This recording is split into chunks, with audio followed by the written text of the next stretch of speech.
Well, well. Uh, so anyway, it's been a long time. It's been a very long time. I think like 5 weeks.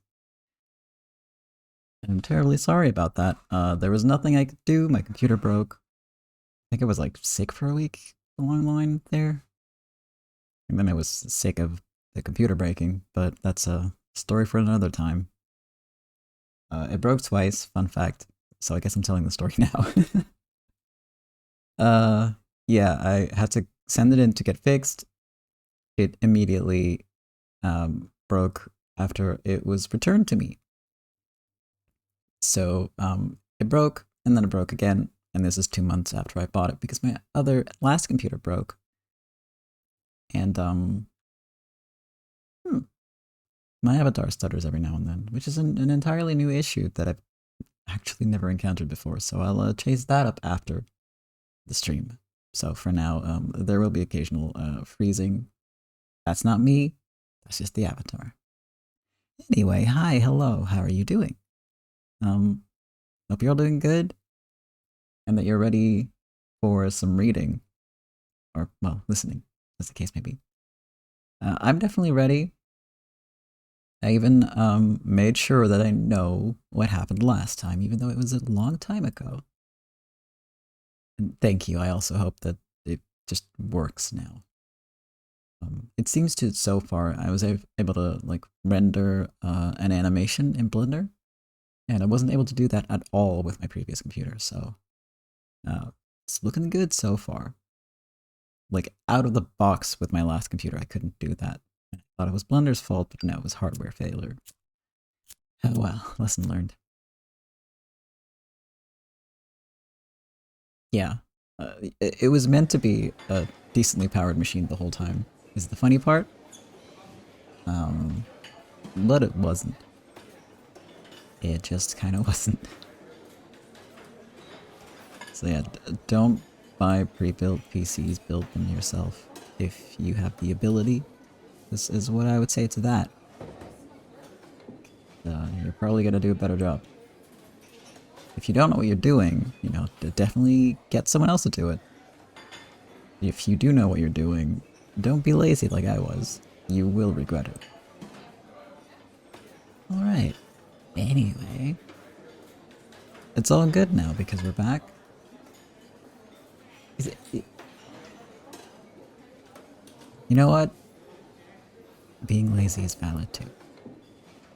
Yeah. Okay, I think I might be stuttering occasionally because it's too dang bright in my house. It's just too dang bright in this building. In my room. So I'm gonna up my lamp a little bit and see if that helps. Because yeah, you need for VTubing you need decent lighting. But yes, that's not why we're here. We're here for Rose Guns Days, and I'm happy to get back into it. Let's start off with our content warning, because it got expanded a little from last time, and after all this time, you might need a refresher. So, content warning for gun violence and violence, racism, sexual content, content including references to assault. These are references to and discussions of, to be precise, with a little disclaimer that I'm going to get to in a second, misogyny, and alcohol abuse. I have never played this game before, aside from previous episodes, so I don't know what's coming up. I will adjust these warnings as we encounter other subjects that I need to warn you guys about. And that means that there might be some unforeseen stuff. If you're worried about that, I will update the warnings for YouTube VODs, so you can wait for those. And those will have everything you need to know about the actual episode. So then you won't run into any nasty surprises. All right. And yeah, it's I'm gonna have to summarize the previous 2 episodes, is the thing, because last episode, a lot happened, but it wasn't super directly related to the plot, if I recall. Yeah, 2 episodes ago, we finally got the job. I say we, like I was there. But, the crew got a job from Butler, not Battler, to help find an American soldier with mafia ties, and to basically return him safely. As it turns out, this soldier had eloped with a Japanese cabaret girl, and the girl had a shit ton of debt, so there were some people after them trying to get her back. Our crew ended up fighting the people chasing them and paying off the girl's debt, so now they're free to go on their merry way, which means they completed the job for Butler, securing them Butler's protection for the Primavera. And he immediately dove headfirst in on that by slamming a bottle on a counter and starting to swing it at people, I believe, when some people started making trouble. So he's doing his job. Now then, last episode, we had some, what's the word? Vignettes, I think is the word. Where Leo went on a trip with Meryl, had a little talk with Stella and Rose, I think, and some other people. And also had a chat with Cyrus, and with the hot guy whose name I can't remember. Why can I not remember his name? It's been 5 weeks. That's why. AKG? That's the one, yes. Okay. And honestly, the theme of all these conversations was, the war fucked everyone up. The war did a number on everyone, and it might look different how it affects women as opposed to men, but ultimately, it screwed everyone over really, really bad. And some people are also using it as a convenient excuse to be really shitty to other people. That's kind of our theme there. And I feel like that kind of is the theme of Fukishi's works in general, you know? Bad experiences result in people doing really bad things. People also use these bad experiences as an excuse to do bad things, and then there's people who go through bad things and manage to rise above it and be decent people. So, yeah. I think that covers everything. Oh no, Meryl, drinks to cope, and Stella cannot be given even a single drink because, she goes a little, weird when drunk. That's some other things we learned.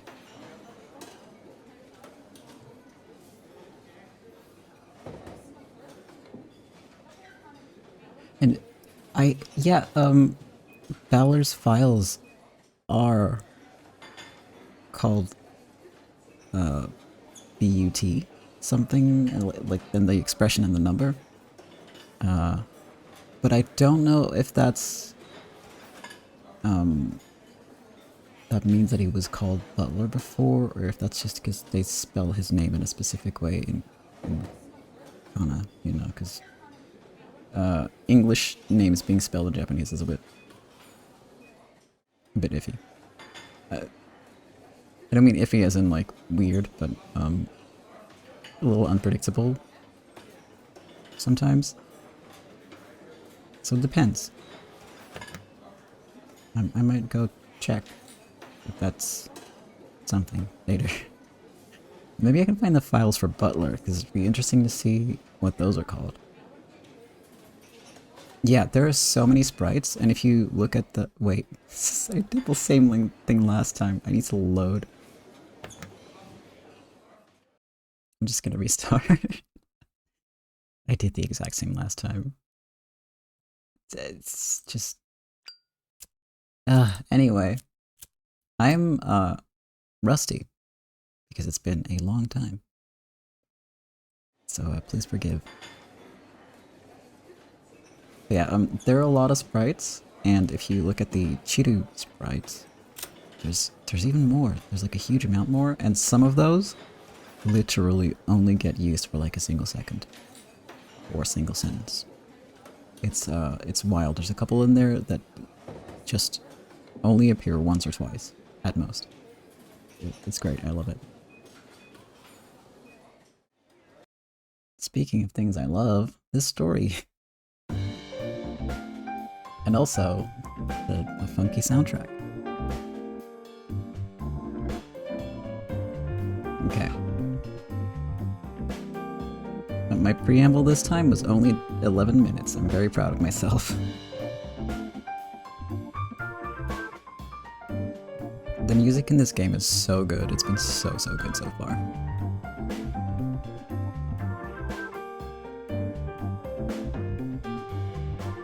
Okay, I genuinely forgot where we are and why.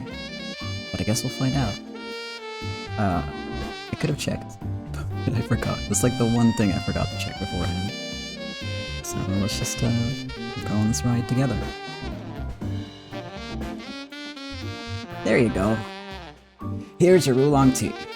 Black tea, green tea, and kelp tea. Thank you.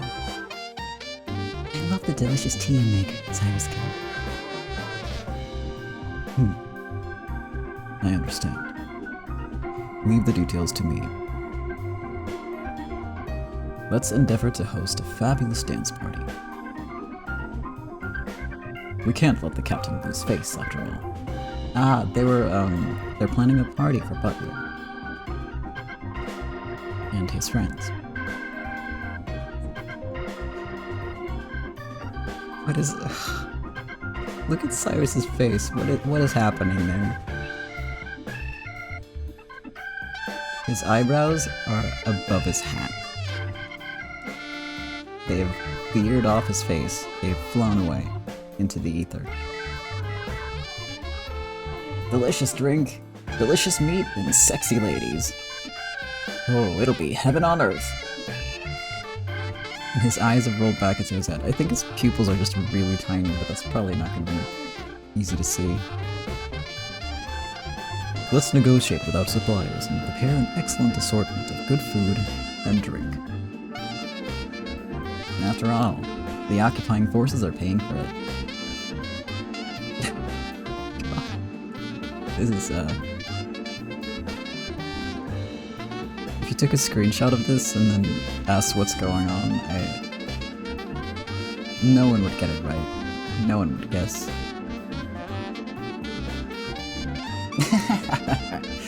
As much good drink as you can buy. Hey, Richard. No one will notice if we buy a couple extras for us, will they?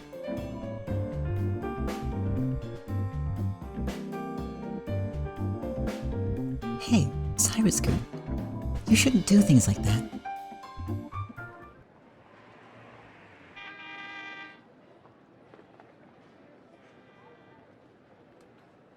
Yeah, it's just on my other screen, it looked like his eyes genuinely rolled all the way back into his head. Like they were gone. Oh, right. In relation to that matter, how much of a kickback will be necessary for the captain? Kickback? It means the captain's share of the money. He's wondering how much we should pay the captain as thanks for offering Primavera this deal. Precisely. After all, we can fudge the receipts as much as is necessary. That's, This is that perverted captain we're talking about. I imagine he's difficult sentence. I imagine he's expecting a bit of it. never even mentioned that he wanted something like that. He might be testing Primavera's sincerity. It's the money of the occupying forces, after all. No one's pockets will suffer. In that case, what's the harm in buying a little high-grade alcohol for me, right? Try and keep your own perversion in check. I don't really understand that sort of thing. The market rate for kickbacks is probably about 10%. Let's discuss this matter with some American importers. For a transaction of this scale, they must also slice off a generous portion. We can skillfully arrange the receipts. Tell the captain that we will have a kickback prepared for him. Will Americans even give discounts to Japanese people? If you speak English and have money, they'll deal with anyone.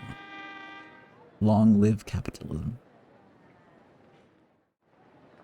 The sad part is, American merchants can get the same goods cheaper. Since it depends on how good your connections are. In this age, Japanese merchants can't compete when it comes to stock or prices. I see. I can see why the number of stores with Japanese signboards has dropped off. The rich grow richer, and the poor are driven out. A natural principle of capitalism. To sum it up, the war still isn't over. Great America has landed with machine guns that shoot money instead of bullets. It's the same in Chinatown. A large number of cheap goods unloaded from China have already swept across Tokyo. That's true, come to think of it. Most of the rice in food carts comes from China. Japanese rice is a luxury item. You don't get many chances to eat that. After all, mass production has a direct effect on price. Japanese manufacturing can't compete with American or Chinese manufacturing. And so, Japanese industry crumbles, and the Japanese become lazy pigs. Yeah, just a few generations from now. It's enough to make you cry.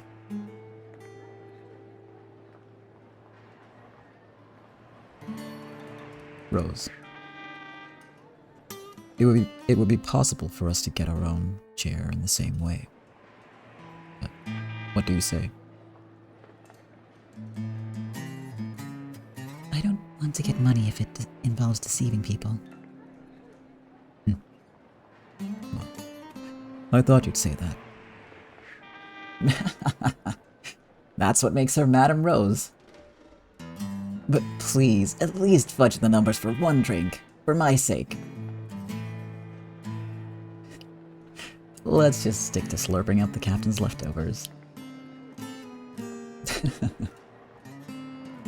In that case, Rose, leave everything to me. Let us work hard so that the captain is satisfied.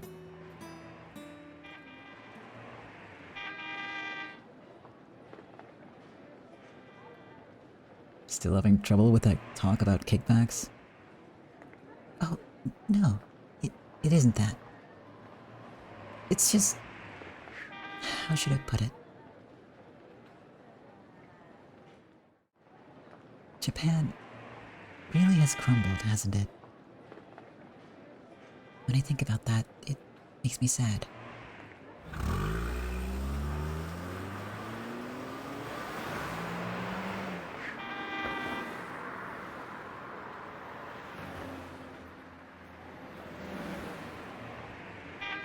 Just what kind of people should we live as in the future?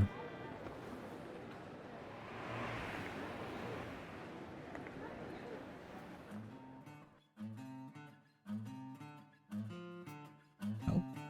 Okay, so that was Richard's offense.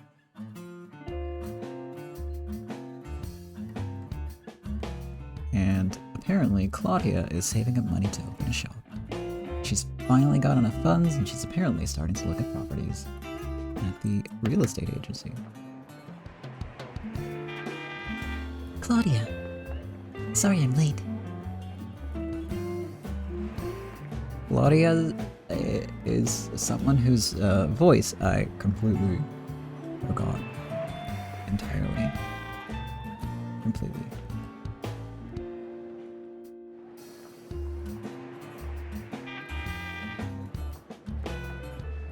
So if she sounds wildly different, well, now you know why. Oh, I barely had to wait at all. Oh, it's Leo-san too. Good afternoon. You don't remember what she sounded like either? Perfect. I can get away with this crime scot-free. Voice acting crime. Oh, now there's a lovely lady. I see you're as beautiful as ever.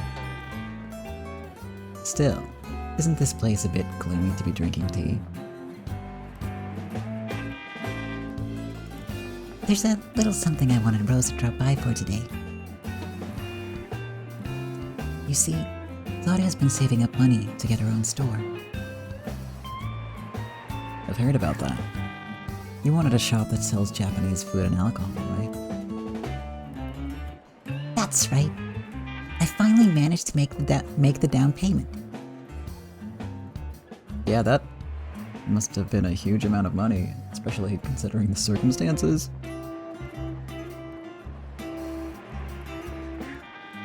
Girl's doing better than all of us combined. Did it work out well with Richard-kun? Yes. I just managed to borrow the money. The interest is a bit high, but I'll work really hard. Huh. So, Claudia's graduating from Club Primavera. I may graduate from the club, but I'd like to earn a bunch and make my shop part of Primavera too. I see. And if things get tough, the captain will protect you too. Then, we'll all earn a whole bunch together. That would be wonderful. Let's both give it our all. I'll be cheering you on. I see.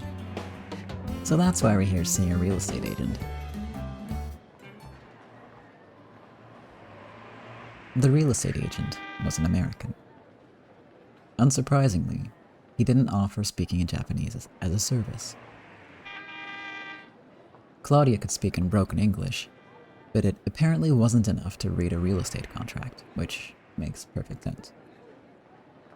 Rose, who was fluent in the language, would be even more useful than a mere guarantor. Even more useful.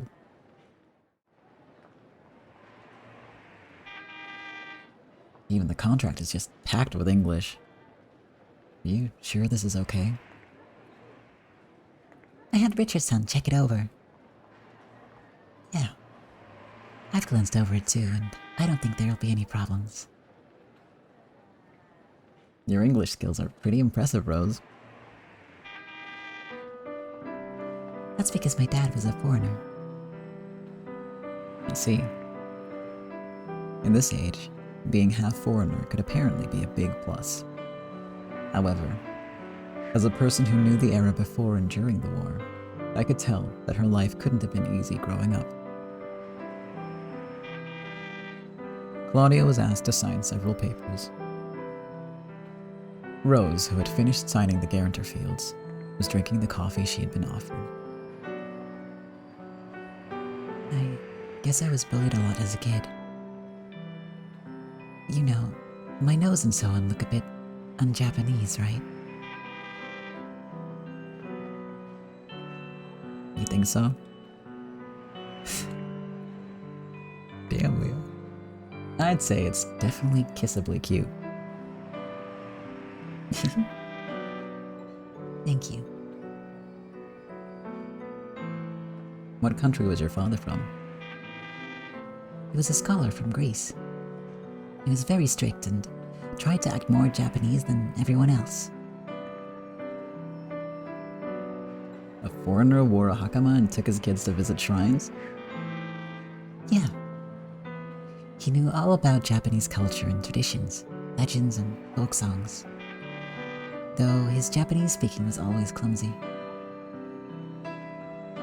Still, he was a strict person, more Japanese than anyone else.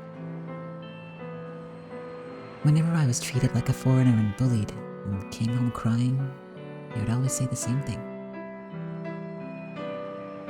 Being Japanese has nothing to do with blood or flesh. It's about whether you have pride in that spirit. He sounds like a great father. Did he say anything else? He was disappointed that Japan started abandoning its unique heritage in the Meiji era, growing more and more westernized.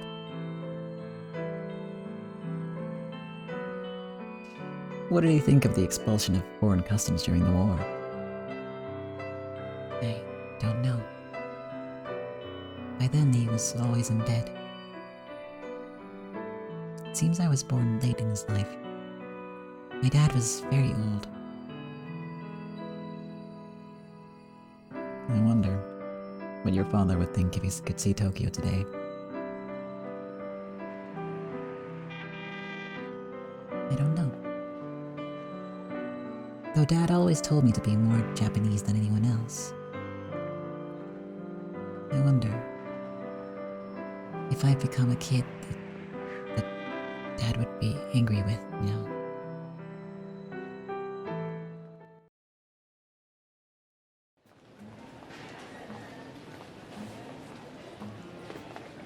Thanks so much for today. My dream is so close now. I hope it becomes a wonderful show. We'll be supporting you. I'll make a lot of delicious potato meals. I'll make candied sweet potatoes and meat and potato stew and all sorts of things. Oh, and please come to place an order from Primavera. Yeah. If the guests want to try some, we'd be happy to.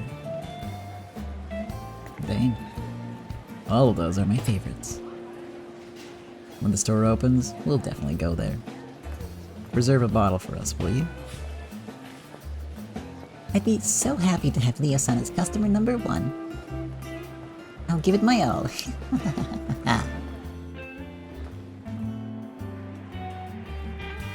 Tough kid. Can't wait to try your handmade food. We've got to support kids like that much, much more.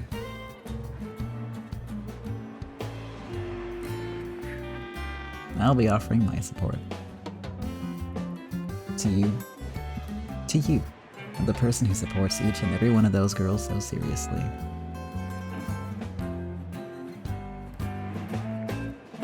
Leo is smooth today. Good for him. Thank you.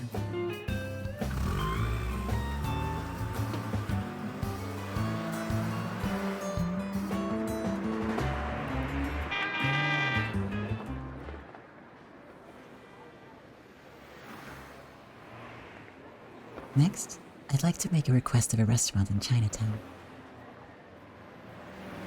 Is it finally lunch? I was just thinking about taking a break. It's a meal meeting with a certain person. The person who's always helping out Richard-kun, and who helps with investing Primavera's money. You were pretty busy. Being madam looks tough.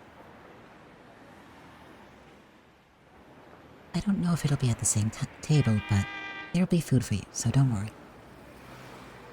Glad to hear it. Is this your first time meeting this person? I've always wanted to greet him in person. Now I finally have a chance.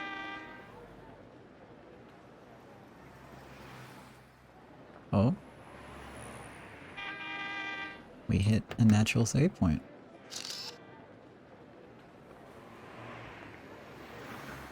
A don't remember if there was any fighting, so I don't know if my score right now is good or bad. Or altered in any way. I think it's the same. Although, I say that, but I have no idea what that badge means. Not a single clue. Am I good? Am I bad? Yeah, I couldn't tell you. I don't think it matters much either. It's just fun to look at. I'm Flower 1947, yes. Well, if you say it's good, then it must be. Oh, new music.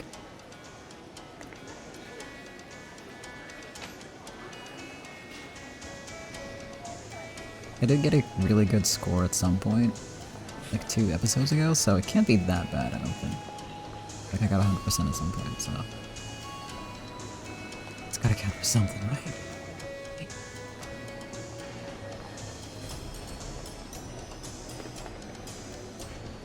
Stella was in front of the restaurant, waving her hand. Oh, is Leo driving today? I thought it'd be Wayne. Is there a problem with that? Of course not. I've been wanting to introduce you to Major-san. Perfect timing. Maybe there is an online leaderboard. At this rate, I'm probably at the top because I don't think anyone's playing. So, it's been 12 years since this came out. Is he not ready yet? I just saw him a second ago.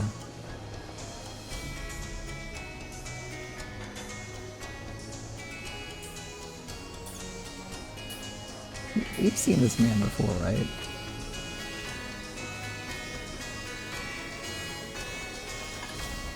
Can't for the life of me remember. It's genuinely been so long since.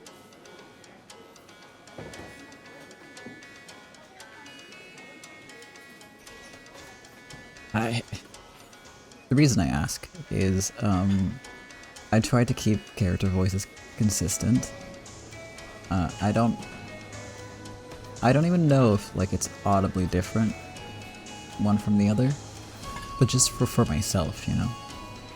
I feel like I'm putting in effort. But I can't for the life of me remember if we've seen Major already or not. And also not what he sounded like if we did. It looks like the antagonist of Trails of Zero. Alright. I mean, he's got like a pet chameleon or something. He has a lizard. He can't be that bad. Mans has a lizard. And he's smiling. He can't be evil. Actually, everyone's like basically a gangster in this and they're not evil, so it's probably fine.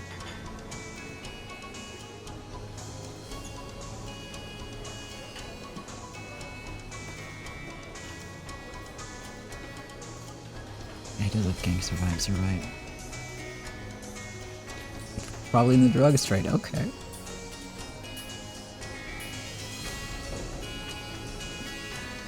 Could very well be. Could very well be. Guess we'll find out. Oh, what does this guy sound like though? I distracted myself. Greetings! What a surprise to meet such a beautiful person. She's the Madam of Primavera, Rose Haibara. Hello, Mr. Lee. Thank you for all you've done for us. I'm Leo. Nice to meet you. Very nice to meet you. My name is Lee Meiju. Please, have a seat. Meiju-san.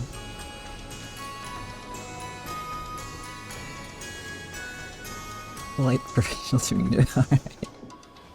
Thank you.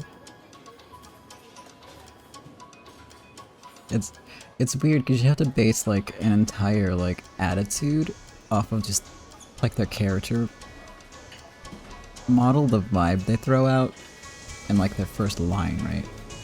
And sometimes I feel like I just get things extremely wrong. And there have been cases where I just sort of secretly change it later. Because, you know, it has to fit. The voice has to fit. Anyway, normally Richard would be joining them, but some urgent business had come up, and Stella was here in his place. Leo took a small seat in a small chair. He took a seat in a small chair a short distance away. The seat itself was not small. Unless maybe it was. He is at the kids' table. He's explicitly, like, at the kids' table is the funny part. Of course, a driver shouldn't eat at the same table as the guests. It's the driver's table. Even Chinese people can speak Japanese fluently. I've got to get studying.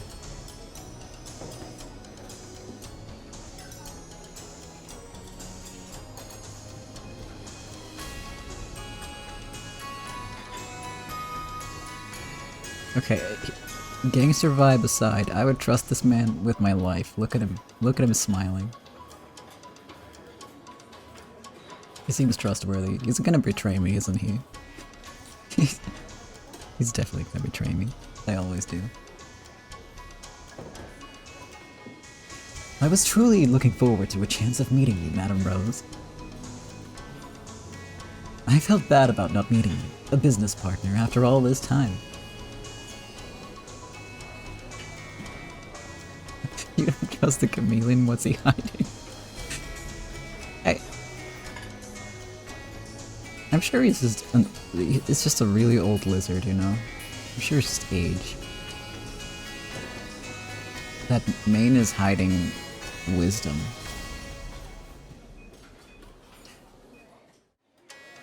I realize that you're an important man in Chinatown. It makes me very happy that someone of your position would consent to deal with us. When a Chinese person is low on money, he borrows from his countrymen. But there are times when you do not want to ask your countrymen for help.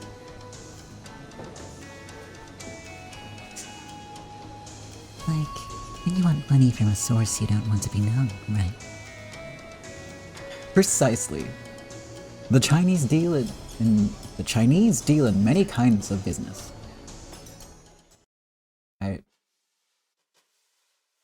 Yeah, let's just keep rolling.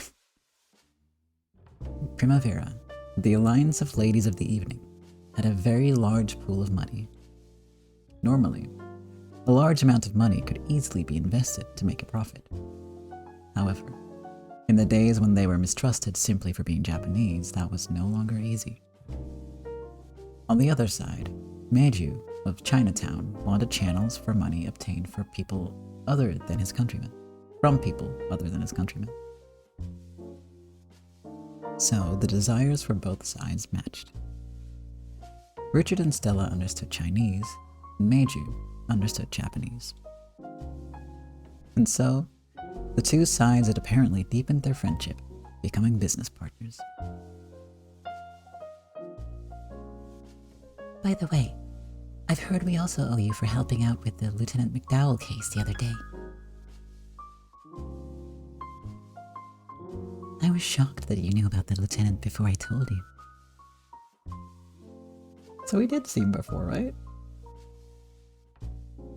Oh my god, the lizard is so cute though. It sounds as though you resolved the situation before we were able to find any information, so I must apologize for our uselessness. Nothing of the sort. We're really in your debt for what you did. Thank you very much. By the way, I have heard all about it. It seems you have all gotten the backing of Captain Butler from the occupying forces. That's Meiju-san for you. You hear things quickly. The American army does not think very highly of Chinese people. It is very sad.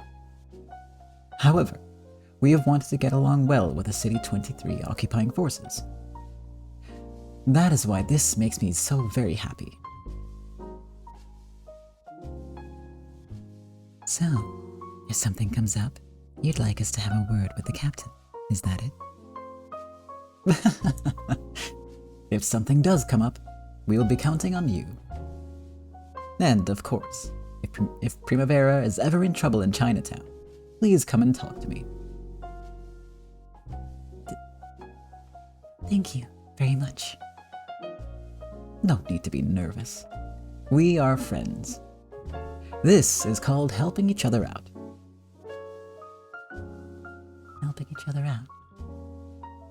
Yes, that's very important. I think it's wonderful to have a relationship where both sides help each other out. Large plates of food were brought out one after another, and the discussion gradually became a pleasant chat with alcohol added into the mix. Since City 23 was under the jurisdiction of the American Army, having the backing of an American like Captain Butler was very significant. However, there was nothing to be lost by having connections with the other rulers of Japan, the Chinese. It was natural to hope for such a connection with this influential young man in Chinatown, which stretched across the northern part of City 23. Afterwards, possibly because they were slightly drunk, everyone became more talkative and started chatting about unimportant things. Leo finished his meal too and listened in, while enjoying a relaxing after-meal smoke.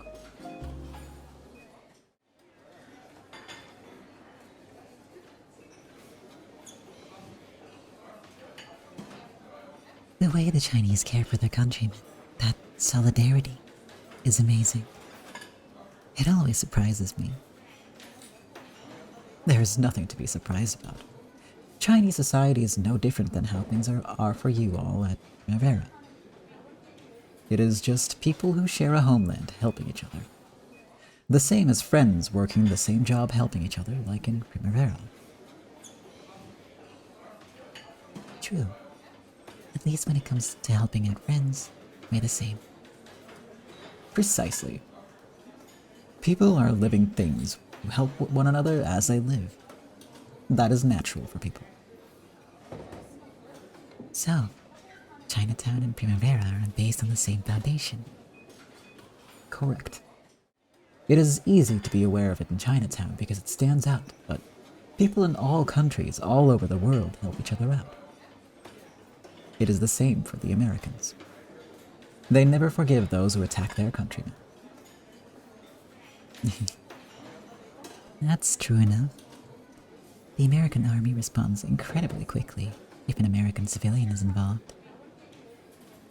To you, it may look like favoritism, but if you see it from the point of view of American camaraderie, there is nothing strange about it at all. In the first place, the Japanese national trait of persistently disliking favoritism is actually rare in the world. Is it? After all, favoritism is unfair. In school, if the teacher is kind to only one student, that would certainly be unfair. In that case, when crowds of children are starving, is it unfair for a parent to feed their child first?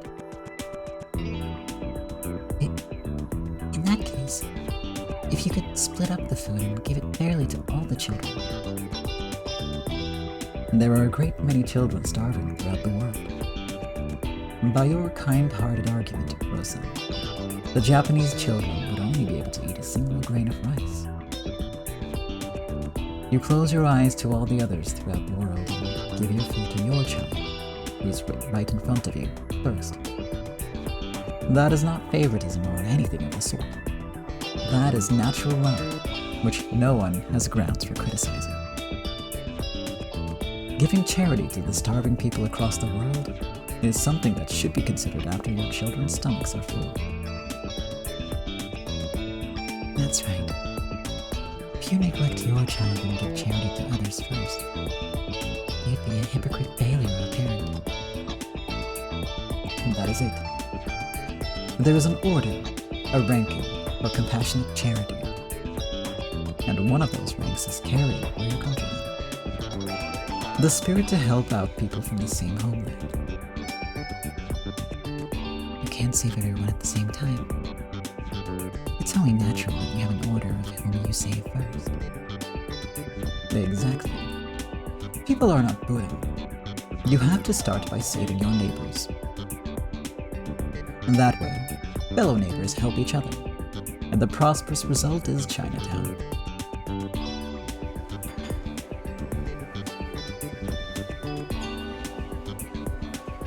Yeah, I think so.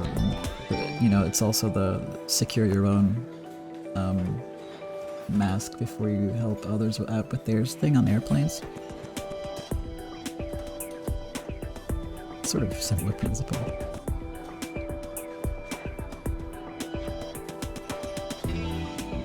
Rosa. There is no need to think too hard about it. In your case, you just have to think of your friends in Primavera first. And that is all. That's right. That's my mission as the madam. Love your precious friends above all others. That is not favoritism, but love. I am certain a kind-hearted person like you will be a wonderful madam, respected by everyone. Maybe Major's words had tugged at Rose's heartstrings. Even after she finished eating, she seemed to be thinking deeply about it for a while.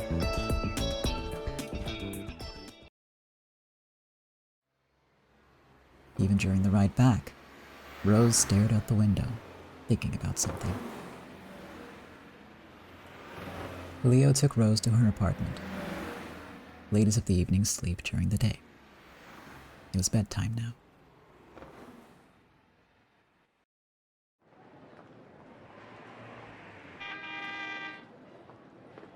Good night.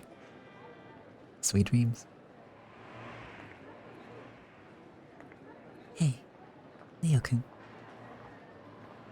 What's up? I've always thought favoritism was a bad thing, but was I wrong? You mean about what that Chinese person said? Yeah. I've always believed that being fair to everyone was a virtue. But does that mean that you're neglecting the friends you're supposed to protect? If you discriminate between your friends, that's probably unfair. That much is exactly the same as what you've believed. What Meiji was probably trying to say is that prioritizing your friends and helping them first isn't unfair.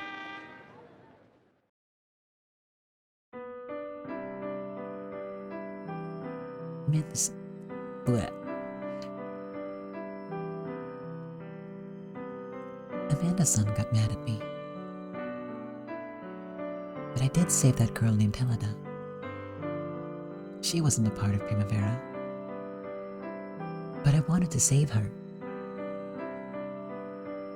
For that girl, I used a lot of the money that everyone at Primavera had worked so hard to earn. I felt as though I'd done something good, but was that a mistake? It's not as though there aren't girls hurting for money in Primavera. Maybe it would have been better to use that $1 million to help them. Maybe it would have been right to abandon Helena. Logically speaking, that's right. Logically speaking, Primavera's money should only be used for Primavera. Yeah. However, I can say this. What? You're able to let go of that much money for someone like Helena. And that's why everyone's fallen in love with you and follows you. Favoritism and unfairness, that's what happens when you make orders based on decisions that aren't backed up by your convictions. And what are convictions? That's your heart. sitting there inside your chest. Leo tapped his fist up against Rose's chest. When you're lost, believe in your heart. If your heart whispered to you, telling you to save Helena, then that was the right answer. Leo turned around while saying goodnight and returned to the car. He's so fucking cool.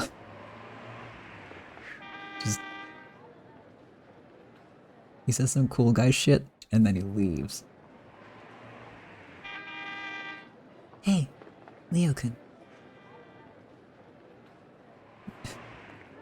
Rose? Rose, what? What is she saying? Do you have a heart too? Girl, of course he does. What? See? Of course. Then, what does it whisper to you?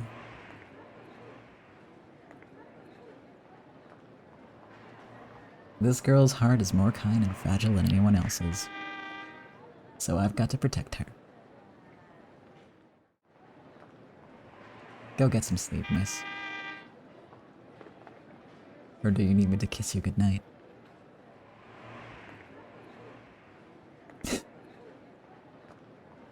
Okay. What was that an okay to? Was that the sleeping part or the kissing part? Man, I guess we'll never know. Maybe probably both.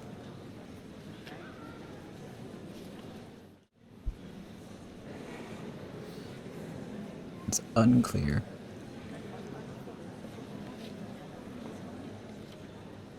But like I said, Leo's very smooth today. Deliberately ambiguous, you're right.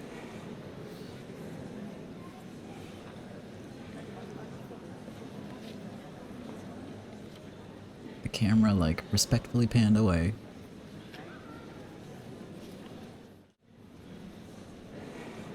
Doctor, the patient in room 303 has... Has he regained consciousness? That's wonderful. And, when I went to tell you that he'd regained consciousness, he suddenly disappeared. Uh-oh.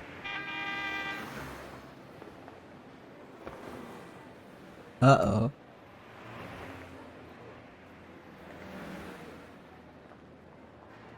Yeah, honestly, if like a person came up to you and said any of the lines that Leo said to you, you would never get over it. I certainly would never get over it. I'd remember that forever.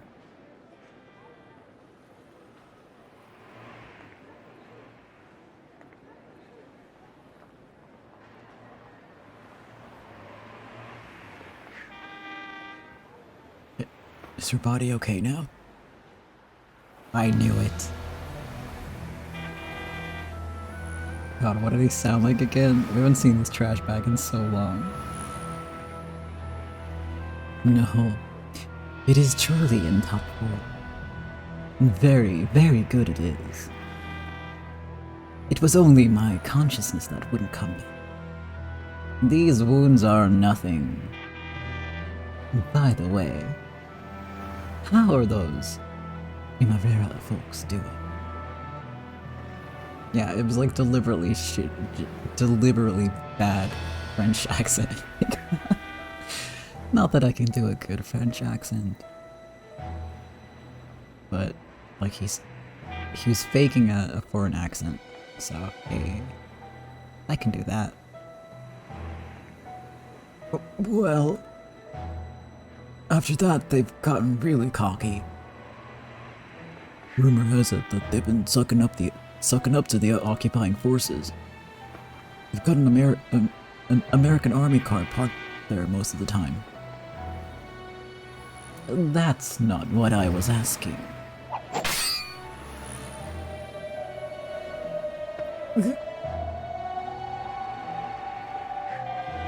Alfred grabbed the head of the man in the passenger seat from behind, placing a knife against his throat. What I'm asking is what happened to them after we had our revenge. You must at least have made a necklace of Primavera girl ears to celebrate my return, haven't you? I think his voice was lower, but boss, if they've got the backing of the occupying forces, there's nothing we can...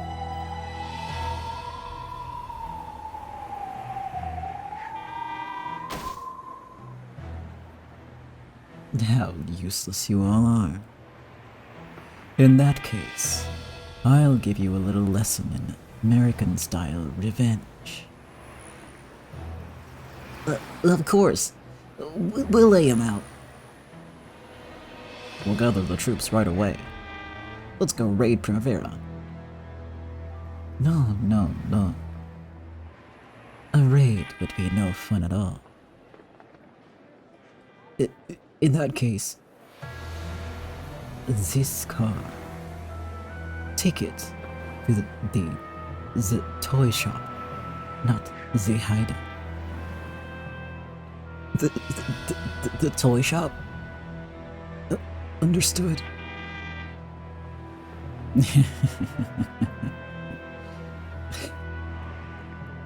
motherfucker.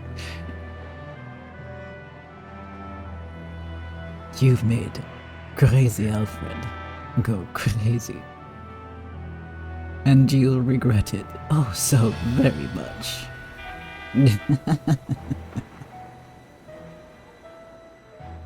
Christ, this guy. He called himself Crazy Alfred. Who does that? There you go.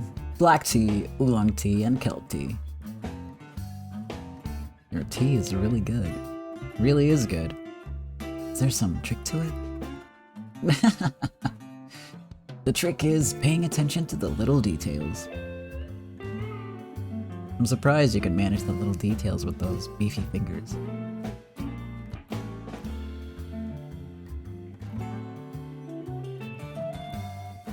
Sorry to keep you waiting, Rose. What business do you have today? It's about the captain's dance party, isn't it? Yes. Calm yourself. There will be no trouble. I've already made arrangements with all the businessmen. About those businessmen, well... They are all large-scale foreign businessmen with strong connections in commerce. The larger scale they work with, the cheaper we can get what we need. And the more you buy, the better rates you get. There's the man in charge of Primavera's safe for you. While I'm still on this earth, I won't let a single cent go to waste. Have no fear. After all, he'll mercilessly pick up every penny he finds lying on the street.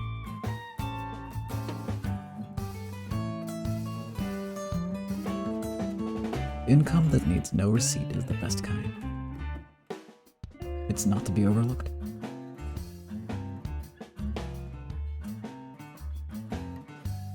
Don't tell me this bottle of small changes because of that. He's been saving that up since he was a little kid. Pretty soon, he'll have enough for a nice beefsteak. I should start keeping my eyes on the ground when I walk.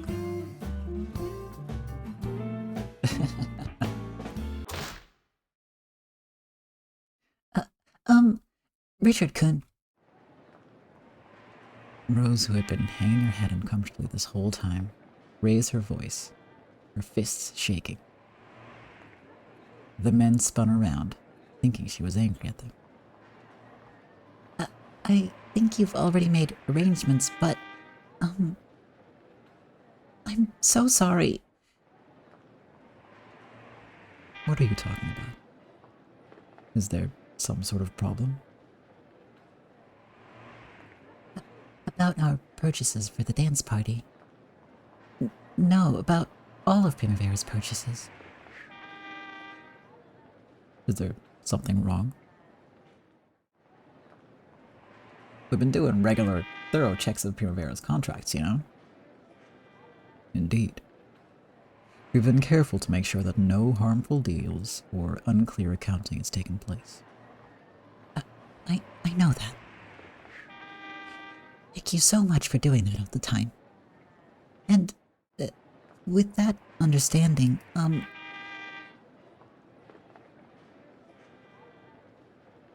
What is it? Rose kept hanging her head, unable to say it. Richard and the others tilted their heads, completely confused about what she was trying to bring up. well,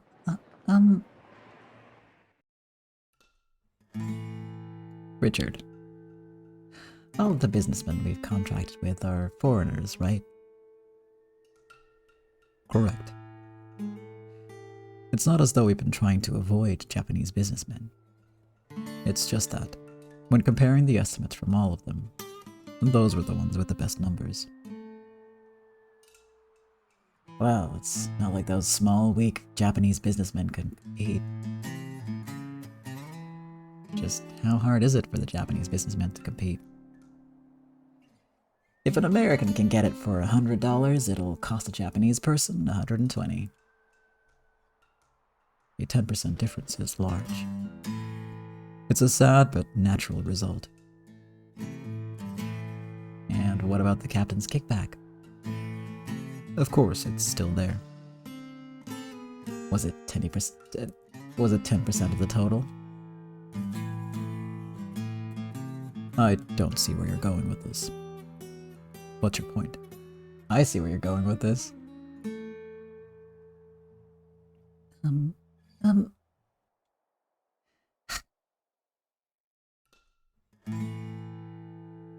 Believe in the voice of your heart.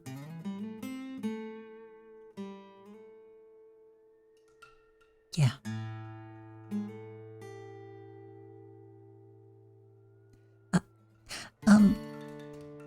Is it still possible to ask Japanese businessmen to do the job? I know that it's expensive, but that's because the Japanese businessmen are small and weak, right? And because it's so expensive, no one will make deals with them and their stores go under. But on the other hand, if they get more deals, their stores will get bigger.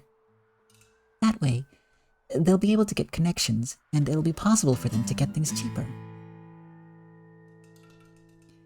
You've left 10% of the money for the captain's kickback, right? If we use that money, it should be possible to get the same goods from Japanese businessmen. I trust the captain. If he did want a kickback, he'd say so himself.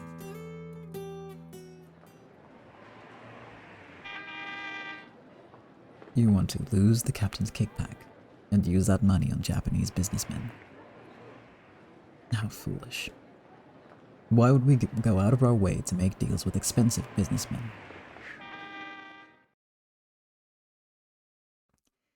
It isn't a matter of money.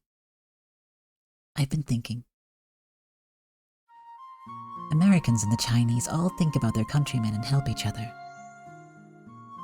Only the Japanese ignore their countrymen and make deals only based on money.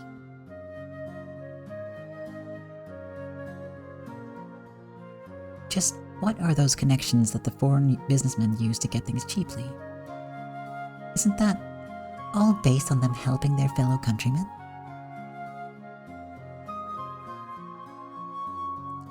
Japanese businessmen don't earn money, so Japanese stores are going under one after another. As a result, there's less and less places for the Japanese to be employed, so they're losing their jobs. That's why the Japanese are falling lower and lower, becoming scorned by foreign people. My father told me to be Japanese. I've always thought about what he meant. Now I know. Being Japanese means helping out your fellow Japanese. Didn't the old Japanese people help out their countrymen? But ever since the Meiji era, that sudden westernization has changed our cultural values. Instead of helping our fellow Japanese, Putting money first has become a normal, everyday value for us. Right now, I think that's sad. It's true that we lost the war, and that the country called Japan was destroyed. But this is Japan, and we are Japanese. How can we call ourselves Japanese if everyone in Japan is suffering, and we're more concerned with profit and loss than helping each other out? Rosa's fierce emotions drew a single tear from her eye. As she wiped it away, Leo's large hands rested on Rosa's small shoulders. The captain hasn't demanded a kickback. There is such a thing as the impressions we convey. If it gets mad, let's just stick out our tongues and apologize. It won't change whether or not we can get the goods. The captain will just lose his pocket money. That's true, logically speaking. The captain's money will just go to feed the price difference for the Japanese businessmen. It should be very possible to give the captain the unashamed dance party he wants. Let's assume that I grudgingly agree. And there are still two problems. First, there's no guarantee that the captain won't take it badly. Second, the American businessmen we've made tentative deals with have been doing large deals with Primavera up till now. Due to the nature of our work, we don't want to stir up trouble with the Americans. You almost said it yourself, Rose. Something about this applying not only to the dance party, but to all of Primavera's dealings. Yes. Primavera is an alliance of several establishments. Our unified purchases should make for a large-scale, secure, and long-lasting business transactions. To those Japanese businessmen who can't compete with the foreigners, it'll be like salvation coming down from heaven. If those Japanese businessmen are at ease financially, I believe they'll have the freedom they need to employ Japanese people. If this repeats, maybe everyone will become a little more prosperous and happier than they are today.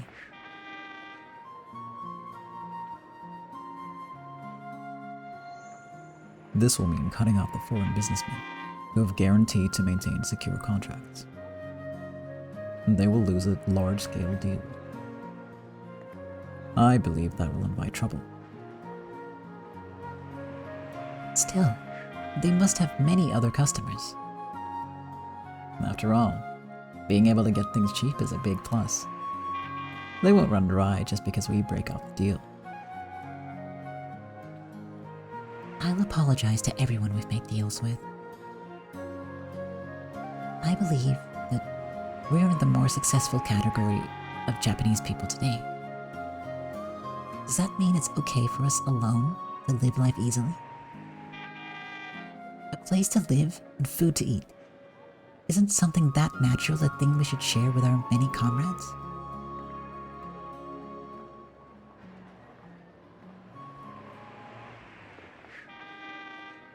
Richard sighed and sat back in his chair. Apparently, he was fully aware of Rosa's position. It's a difficult problem. Capitalism and love for one's homeland. Two opposing ideas. There is such a thing as the responsibility of the rich. Noblesse oblige, is it? It's a thought that doesn't fit in with the Japanese value of honorable poverty. After all, admitting that you're rich doesn't fit in with the humble culture of Japan. What do you think, Leo? From what you said, it seems that you already knew what Rose was thinking. I'm just a bodyguard. I'll support anything the madam says. However, I can say this. Because Rose picked me up, I was able to find food and a place to sleep. I was saved, but there's tons of people out in the city with no food and no place to sleep. Rose wants to save even a few of those people. And there's no reason for a saved man like me to disagree. When you put it that way, it makes me want to change my position too. The number of men back from the war is still going up. There's not many jobs that'll employ a Japanese person.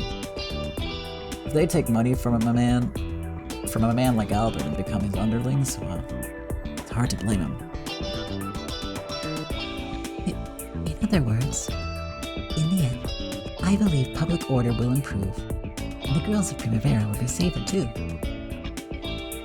We may stand to lose from this one deal. However, if we look at the long term, I'm sure... Please, Richard-kun. Please listen to this whim of mine.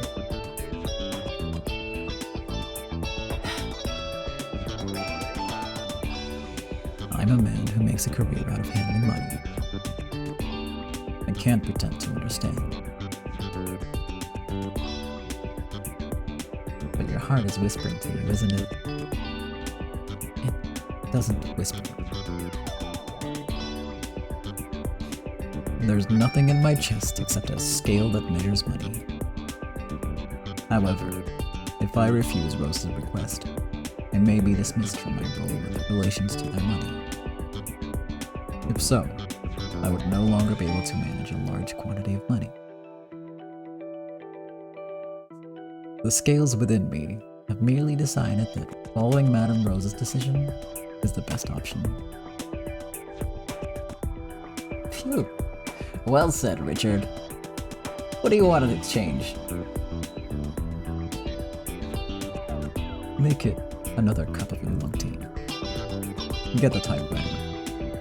I have to write a letter turning down their deals. Richard, I'm sorry. Thanks for following this whim of mine. If you have no other business, please do. Thanks to you, I now have a lot of urgent business to take care of. And thanks to you, I've got to go through typewriter hell again. When that happens, I'll take on tea duty. Rose.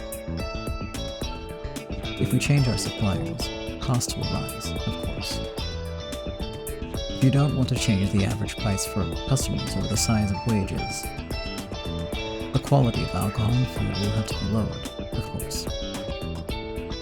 Only 10%, right?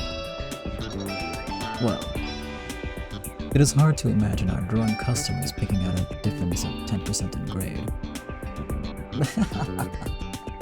After all, it's a club for drinking with women and making noise. And the girls will just have to give 10% extra service in their work. That's right. We'll liven the club up with 10%. No, much more extra service.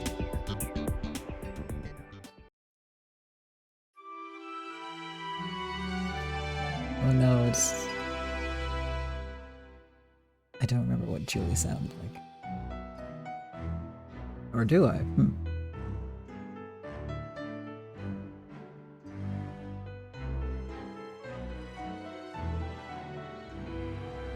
Maybe I do.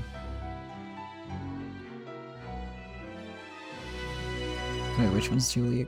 Okay. I would kill for a tips window on this, so I can double, triple check who the characters are before I start.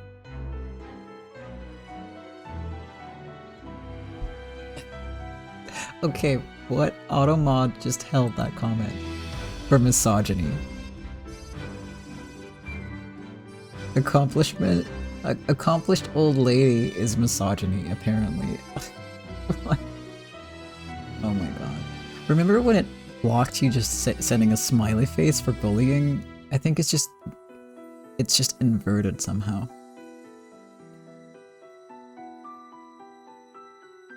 God, I hate Automod so much, but I cannot turn it off.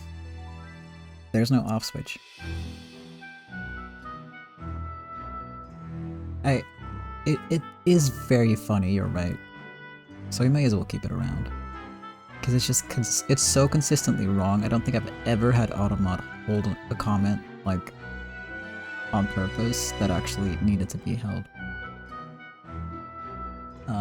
But that's also because I haven't really had anyone come in here be a jerk. In general. So, you know, it's just everyone's really cool all the time. So, if I ever make it big and trolls come leaping in, I'll probably change my tune on Automod.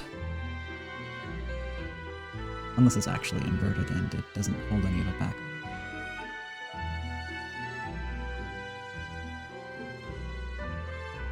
Yeah, I can't remember if Julie is the old lady or not. Hold up, it's not right, I don't think it is.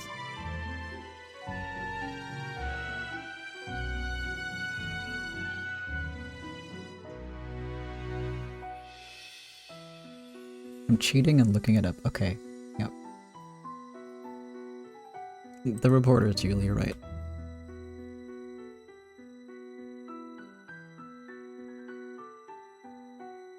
Yeah. Madame Rose, but a different one.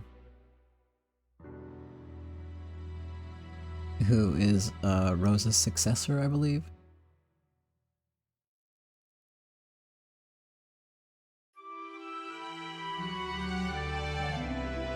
We'll find out her real name in a second, I guess. Yeah. So, that was the first time Primavera sprouted a spirit of cooperation for their Japanese countrymen. Correct. It was Jean. Partly because Madame Rose's father was foreign, she questioned herself a lot about what it meant to be Japanese. And, in the end, this is the answer she came up with. For most of the 20th century, the Japanese determined everything based only on profit or loss. As a result, the Japanese loved money and neglected their countrymen. They gladly bought cheaper foreign products. They dismissed Japanese employees by switching to factories in countries with lower wages and strangled their fellow countrymen. As a result, in the 21st century, the Japanese are now a minority. Within 100 years, our race will have vanished. Why did the Japanese people lose their cooperative spirit? Well, the after effects of the war were probably a large factor.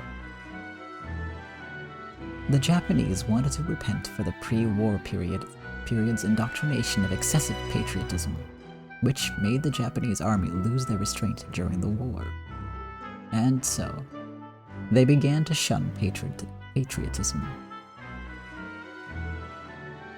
I learned about it in history class.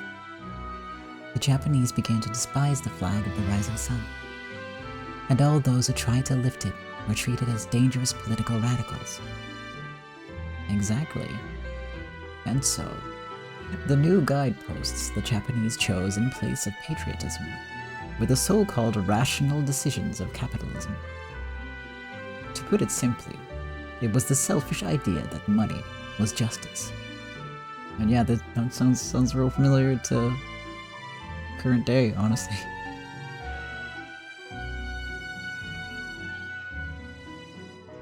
What started off as repenting for the war turned into a denial of patriotism, and that was tied to their weakening spirit of mutual aid.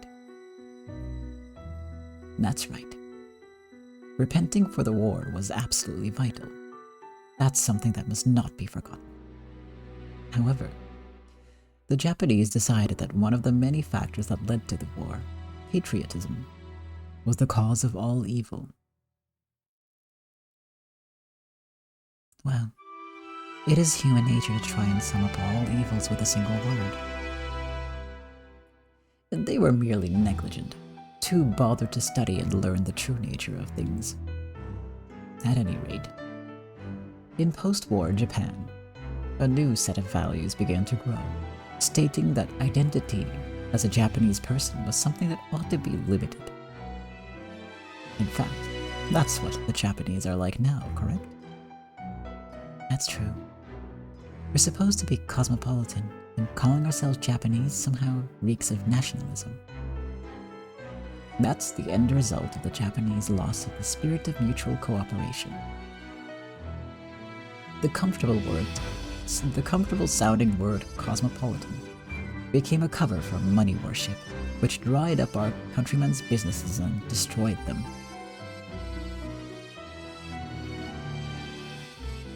Well, if you say something like that in this age, you'll be laughed at for being an old-fashioned thinker of the previous century. It's predicted that there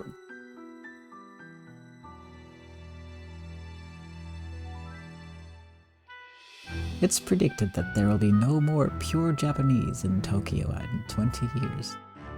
Don't like that term, but okay, it's an old lady talking. Starting in the late 20th century, many people wanted citizenship in the cosmopolitan city-state called Tokyo, and international marriages rose dramatically. Helped by the standardization of Chinese and English, Japanese women began to stop choosing those low-income Japanese males as their marriage partners. In the end, the number of Japanese men who went single all their lives rose dramatically. Pushed along by their extreme poverty, Japanese men became a target for discrimination. The Japanese Society Institute, a government think tank, announced a certain set of findings they had made. Children with both parents born in Japan, the so-called pure Japanese, could vanish from Tokyo in as little as 20 years.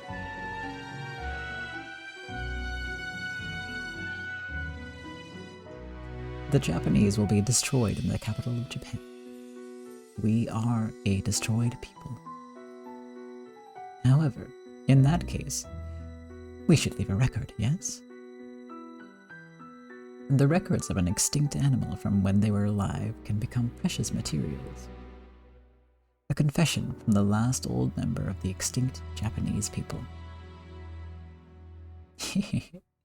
Don't you think that's plenty valuable for a scoop?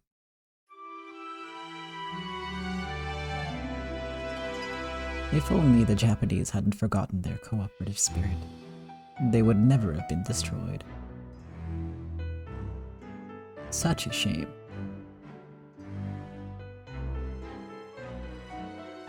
Developing a spirit of cooperation between their Japanese countrymen was one of the founding principles of Harukazu, wasn't it? Yes, that is correct. And that philosophy was created by Madame Rose right at this time.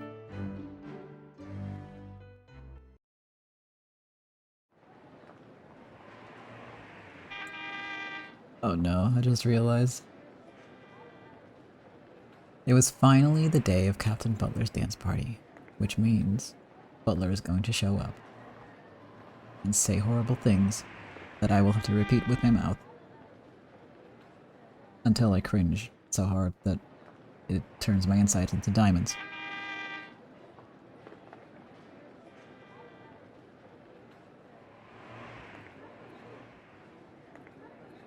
Because of the sudden switch to Japanese businessmen, with whom they'd never had dealings before, things had apparently been pretty tough behind the scenes.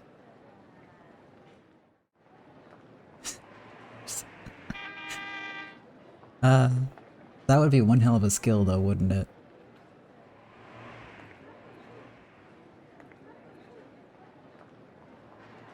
Could become a millionaire, and then by the very reason of being a millionaire, be evil.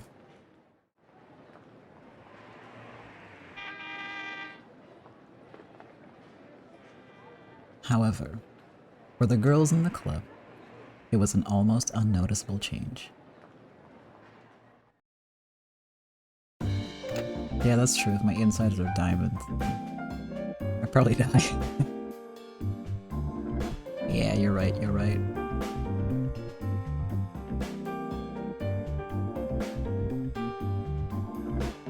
That would be some X-Men stuff right there. Hello. Oh my god, I can't do Rose's voice anymore. She's so like soft-spoken. And it's been so long since I did a Rose Gun Stays episode. I'm losing my voice a little bit and I can't do her voice anymore. So I might have to cut today's episode a little shorter.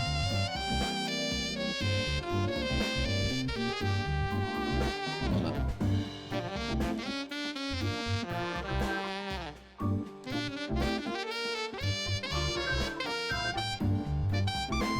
Hello. Sorry to keep you waiting, Captain. Here we go. Hello, Rose-chan. It's finally happening tonight, isn't it? Yes. All the preparations for the dance party are in place. There's no need for you to worry. I see. That's good to hear. I'm relieved. I'm looking forward to tonight. We're truly looking forward to everyone's arrival. Oh, that's right. You gotten into any trouble there lately? Trouble. We received several tip-offs that a store was engaging in business contrary to public order and morals. And that there was a chance they might be dealing illegal drugs. Of course, I managed to crush all those myself. Apparently, the foreign businessmen who had the deals with Primavera Cut weren't too happy at this change of plans. One of them had probably made live field reports to the occupying forces out of revenge. Because Butler crushed those, it ended up as a joke. But if they hadn't obtained their backing, it might have caused massive troubles for their business. We're so sorry to have bothered you, Captain. You know, I did end up hearing the details. Sounds like you traded in all the businesses you dealt with for new ones. I can understand if one of them became a problem, but all of them at once? Did something happen? The truth is, For a short while, Rose wondered whether she should tell him.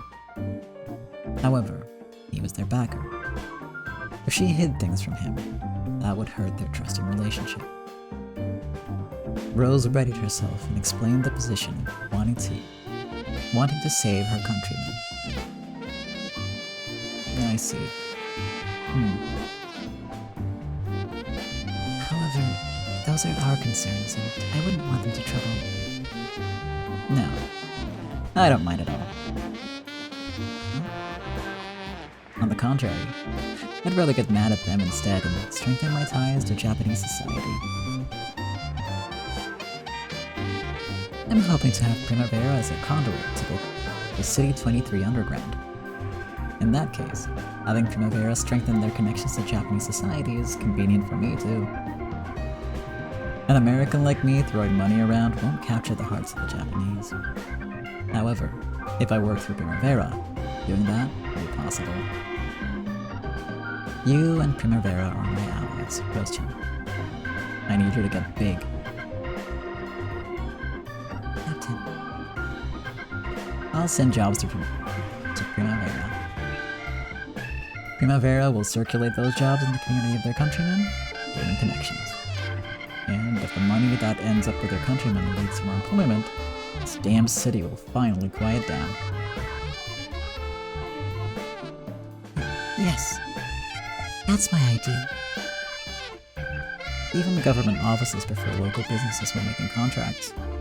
This isn't favoritism. It's regional promotion.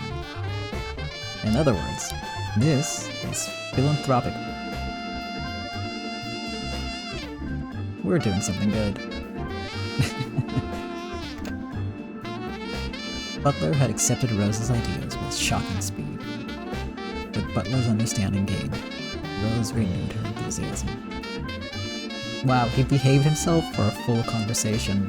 That he hasn't done that since his first appearance, I don't think.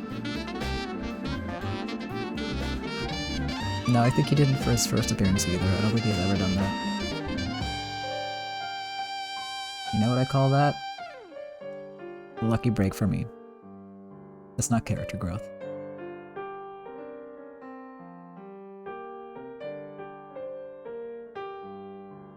Yeah, it's definitely because he's serious about this. And because there's... Well, it was a phone call and there's no women around. Like, in the physical space of him.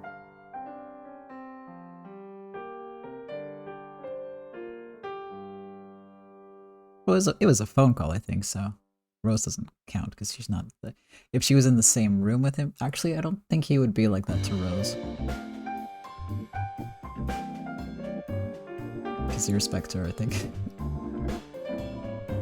I don't think he's ever made any comments about Rose, so yeah. Maybe that was the reason. Aside from him taking it seriously, because he clearly is.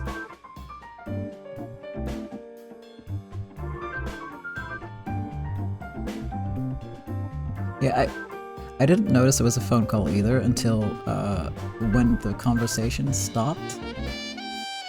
There was like a hang-up noise. So it could be wrong, unless... But that was a phone hanging up. And they aren't shown, like the sprites aren't side by side. And I think they showed Butler in his office. Like we've seen him call people in there before. So I was thinking it was weird to see him talk, but his sprite wasn't on the screen, and that's because it was a phone call. Is my assumption.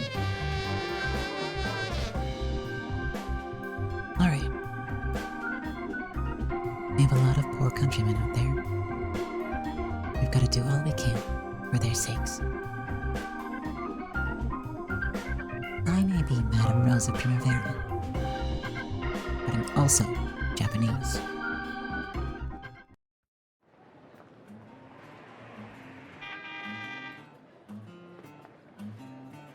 I see. That's good. It's reassuring to hear that the captain approves. The dance party is nearly here. Let us pray for its success. Richard, we got an urgent call on line 2. Forgive me. It seems to be a work-related call. So long. The second line, you say? Who is it? It's Lee Meiju from Chinatown. Says it's extremely urgent. Sorry to keep you waiting. This is Richard. Hello, Richardson. It has been too long. But let us leave readings aside for now. Are you in some sort of urgent trouble? It is urgent, as well as troubling. But for you, not for me.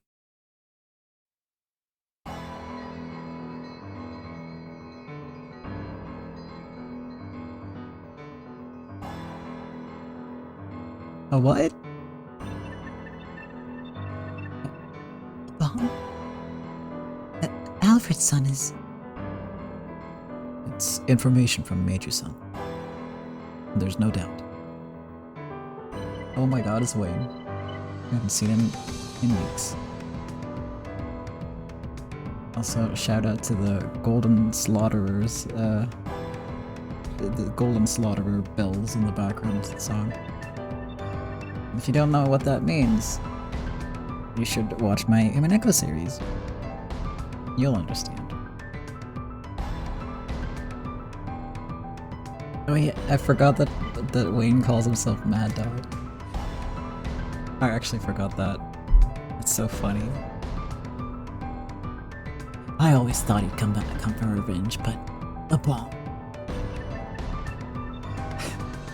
Mad Dog Wayne, Crazy Alfred. That's Crazy Alfred for you. He likes to be flashy. Is that a bit extreme for someone who only got hit by a car? He sure did fly pretty, like a bowling pin. I did not expect Meryl to be the type of person to say dang. Dang! If I'd known this would happen, I wouldn't have called for an ambulance. I guess it was more like dang than dang.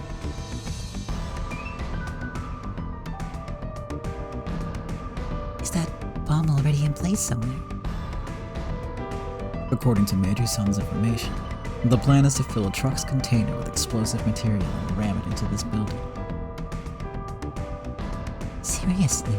Where did Meiju-san pick up info like that? It seems the one who sold the bomb to Alfred was a Chinese black market merchant. A tiny bit of fortune for us. Where's the bomb? When does the plan get carried out? The truck carrying the bomb is apparently in their hideout. And what about this hideout? What about this hideout? Where is it? If we knew that, we wouldn't be in so much trouble. The question is, when they're gonna try and crash it in here.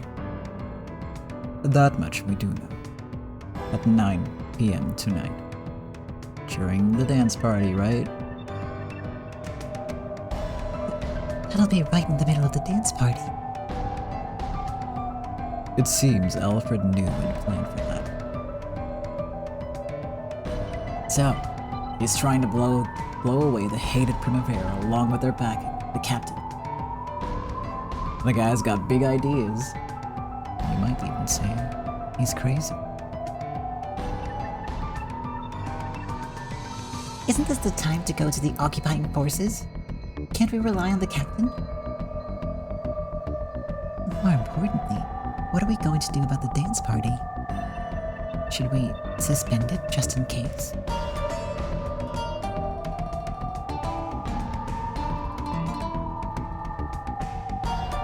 That won't work. Is that it? Indeed. If we suspend it, that will make the captain lose face. But in the worst case, we'll have a huge tragedy on our hands. Yes. If we don't prevent against it, that will happen.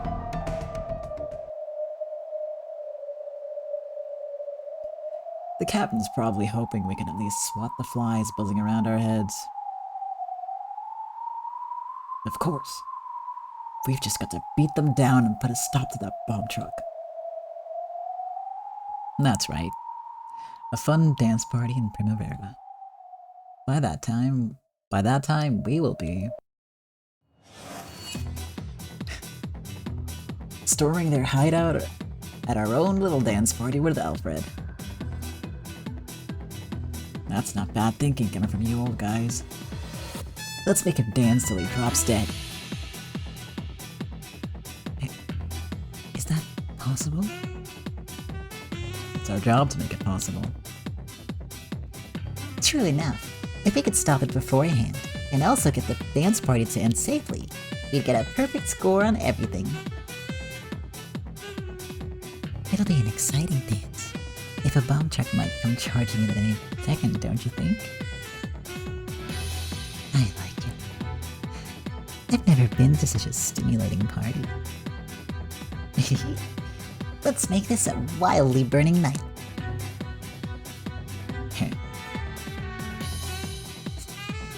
You're all insane, says the guy who calls himself Mad Dog. I don't want to hear that from you, Wayne.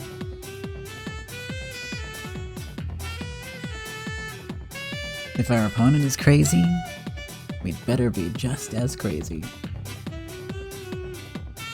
Of course, we'll have to suspend the party. We have no other options.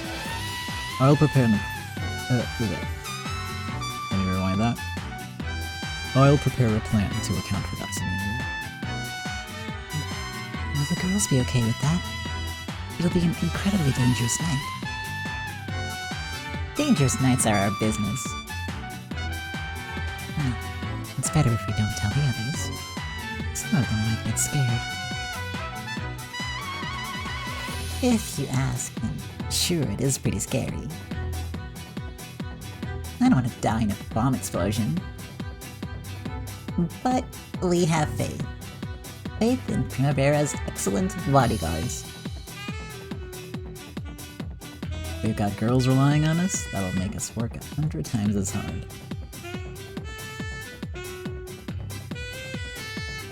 If you get us killed, I'll put a curse on you that'll make you a virgin for the rest of your life.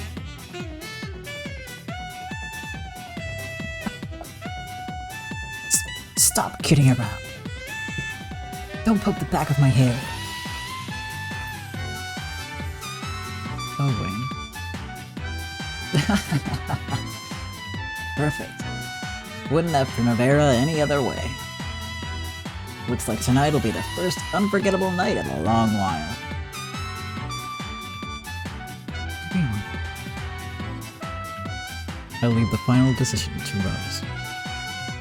Of course, suspending the party and closing the club until things cool down would be the safest strategy. However, our bodyguards intend to find their hideout and stop the truck. we're staking our honor on this dance party. If we pull back now, we'll just have people like Alfred taking us lightly all over again. It's no joke. If we can't pull back, we can only move forward. Now's the chance. Let's crush him for real this time. They didn't learn their lesson from last time. It's time to deliver the finishing blow now. Let's aim for a spare on our second throw. Not bad. It's a bowling party. Everyone. Good luck. Yeah. Let's give it our all to make this a great party. I believe in you all.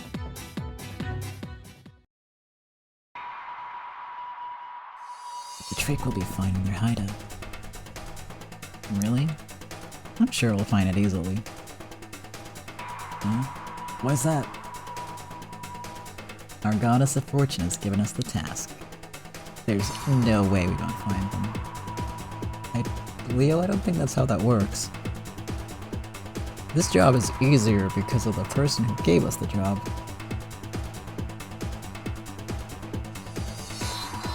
Not how that works, bud. But I mean, I appreciate optimism. The dance party would begin at 6. It was almost 6. The plan was apparently to send the bomb truck flying in at 9 exactly, just as the party started to get lively. The truck would probably leave the hideout before that, so it'd be dangerous to assume that they had a 3-hour window. Isn't the Chinatown formation located at Alfred's hideout? It seems they know quite a few hiding places they could use it. However, they apparently have no idea which one is hiding in now.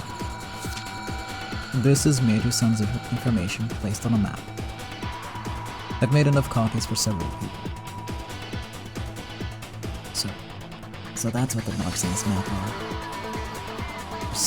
They're scattered all over the damn city. And there's also a lot of them. We don't have enough time or resources to crush them all. Alfred may be a bold, crazy man, but he can also be subtle and wary. There's a chance he predicted that we'd get information and come in for a counterattack. Rats like to group together. He's probably gathered his underlings to protect himself. And if he were somewhere with a lot of people around, there's a chance he'd be found out. Rats avoid humans. It's only natural. In that case, we should be able to cut down the number of suspicious locations. There's still a lot of them. This'll be a test of luck. But we're the only ones. We just have to do it. We don't have enough troops. We can't split up with 3 people. Troops, huh? Mind if we meet up a bit later? I've got an idea. Hey, wait, Leo. What about your gun? I don't have one. Nicely. Then use this. Cyrus opened Richard's other showcase, pulled a large automatic pistol from it, and set it on the desk. Phew. Now that's a sexy piece. He's going to send a bomb crashing in here. This is no mere threat. He's aiming to kill. That's right. We might need these. Wayne, don't point that at someone. What the fuck?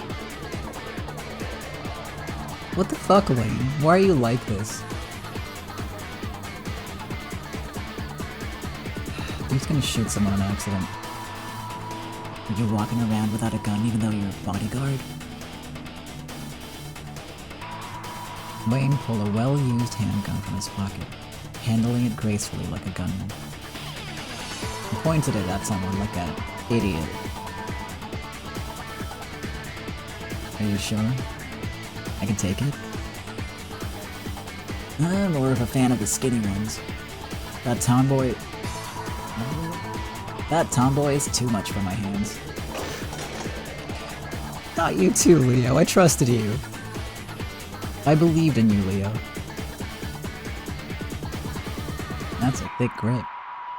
Sure is a tomboy. What does that mean? I don't understand what that means in the context of guns.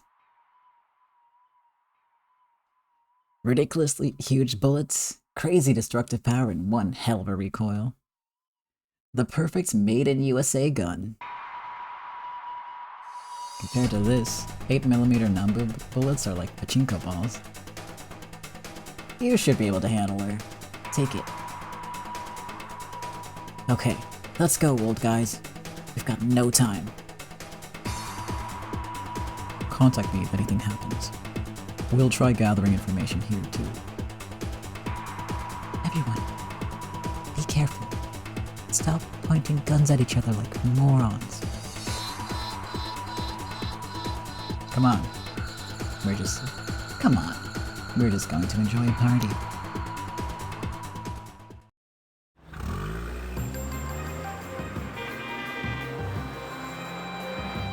Damn that Leo, saying he's gonna be or something. He did say something about becoming drinking buddies with some more buddies lately. Maybe that's what this is about.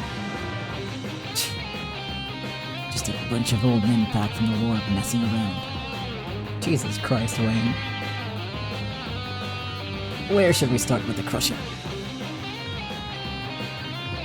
There's a bar giving them the protection they need here.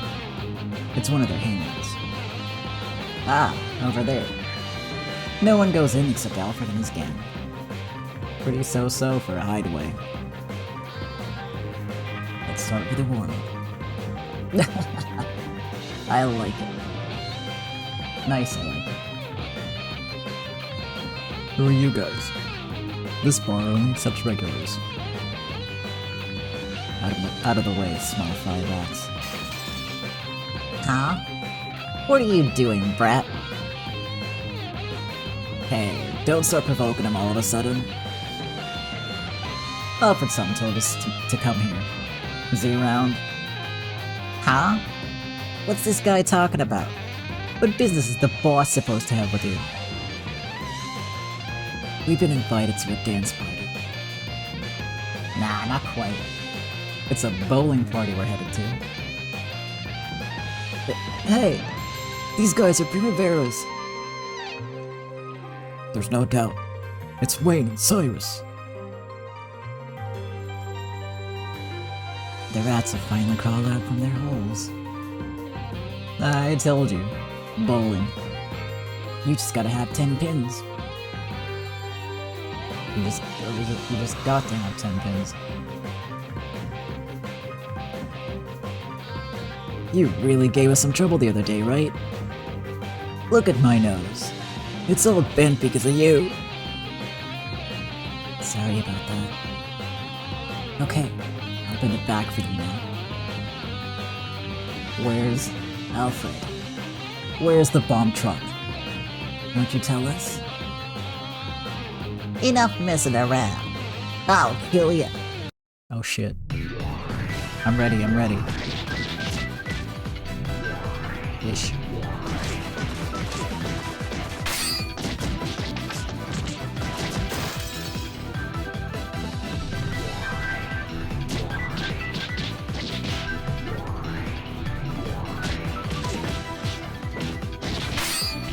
No! I was too slow.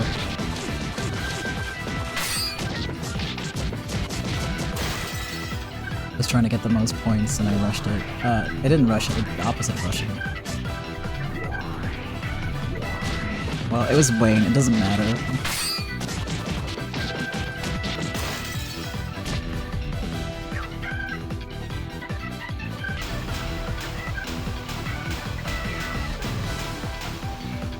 Well, my hit rate is pretty okay still.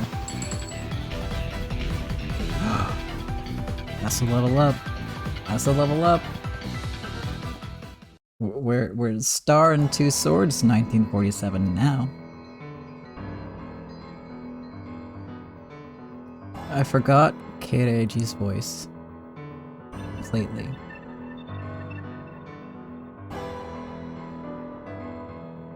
So I'm just gonna make it up.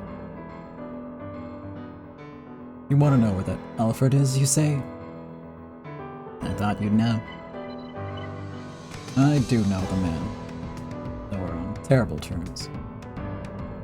But why are you looking for him? I got invited to a party of his.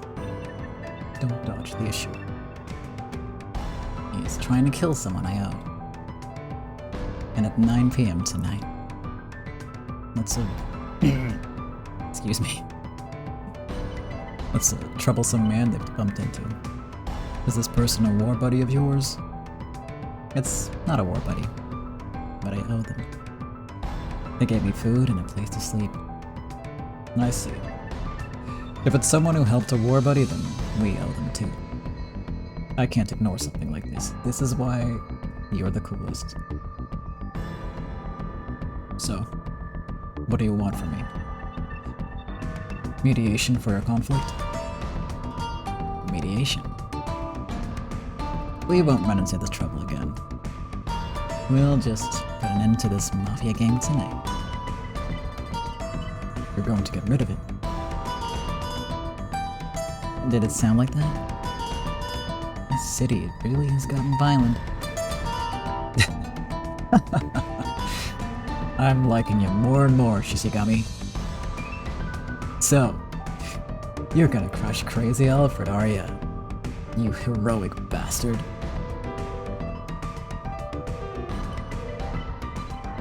Your face carries the weight among the troops back from the battlefield. Carries weight among the troops back from the battlefield. Yeah, that makes way more sense as a sentence. If I give the yell, I could gather hundreds of war buddies. I could get you a whole battalion. Whoa now, we aren't going to start a war. I know. Beating Alfred down is your job, right? These are all of their hideouts that I know about. Take a look at this map. This is incredible. I'm surprised you managed to investigate this much. Some fierce-looking men peeked in over Keireiji's shoulder, and seemingly impressed at how detailed the map was. Are there any other places Alfred might be hiding? No, none. On the contrary, this map is even more detailed than what we know about. Where did you get a map like this? It came with the fried rice convoy I ordered at a Chinese restaurant. Chinatown, huh? You've got no end of surprises. I'd like your friends to search for Alfred. We're just searching, okay? We've had our own difficulties with Alfred in the past. Don't worry. Starting tomorrow, that'll just make for a good memory. You really are a heroic bastard, Shishigami. Sure, I'll help. Alfred's been giving me trouble too. There's no reason for me to turn you down. Thanks, Keireiji. War buddies are a great thing to have.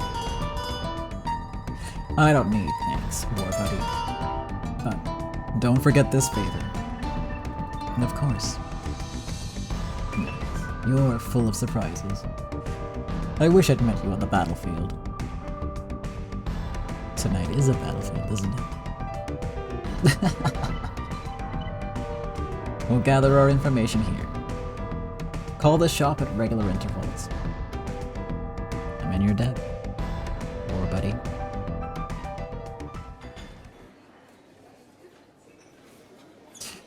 That's quite a man. Can't help but love the guy. Still, sir, this map is really well made. It really is well made. It's got more places with Alfred's paws on it than even we knew about. Well, it sounds like he's got contacts in Chinatown, too. Just, who is this person? I don't know where he comes from. Still, I like him.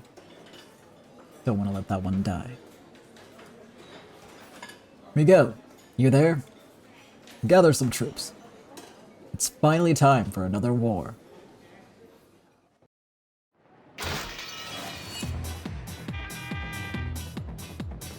If you don't know anything, take a nap, rats.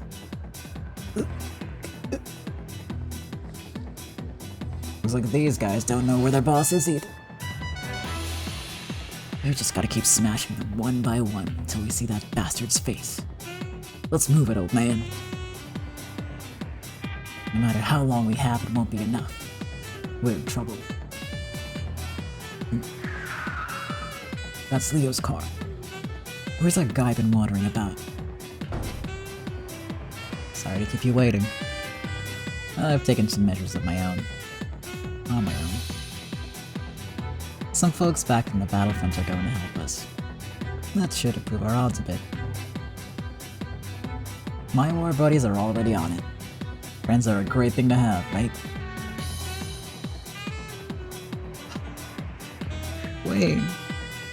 Wayne, please stop. Why are you like this? So you'd like to rely on outsiders? Let's find them ourselves, old guys. On to the next one. Dude, you were just like, we don't have time. And now it's like, wait, you got help with this impossible task? How dare you?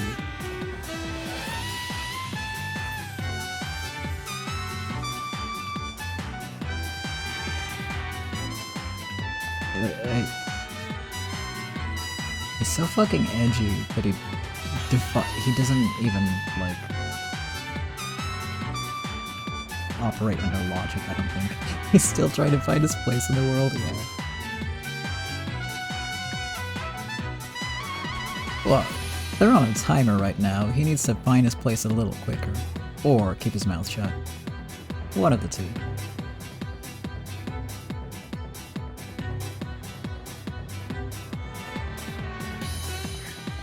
Alfred and friends have been such good boys, I've got to take in his present with my fists. So, where's Santa Claus tonight?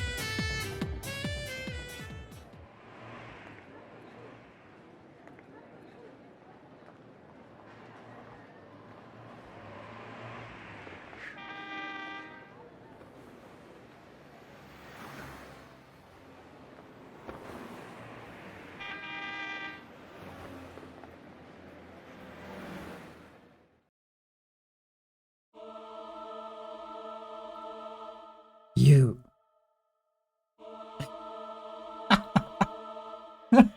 I'm sorry, that's so funny.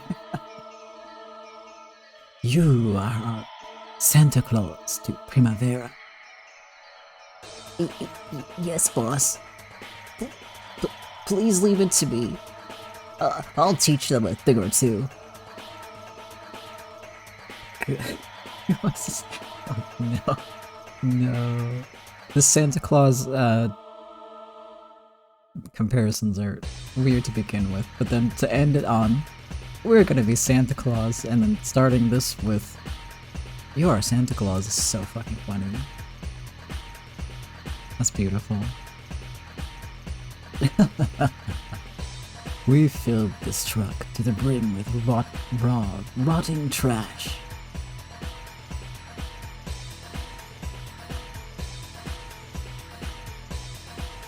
we smash this truck in there and scatter this stuff, those Primavera guys will be scared stiff. It's a dangerous present. I'm counting on you.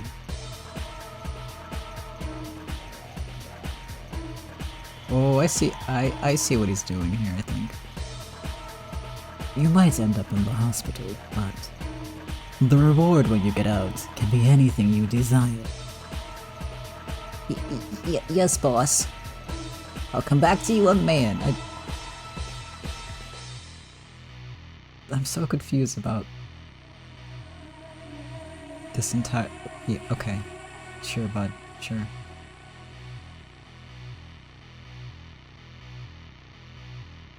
The Santa Claus thing is still throwing me off, to be honest. Great. The boss wants your fireworks going off at 9 p.m. exactly. That doesn't mean you leave at 9 p.m., okay? Drive into Primavera at 9 p.m. on the dot. Yes, that is correct. If you hit it at 8:59, that would be perfect. Understood.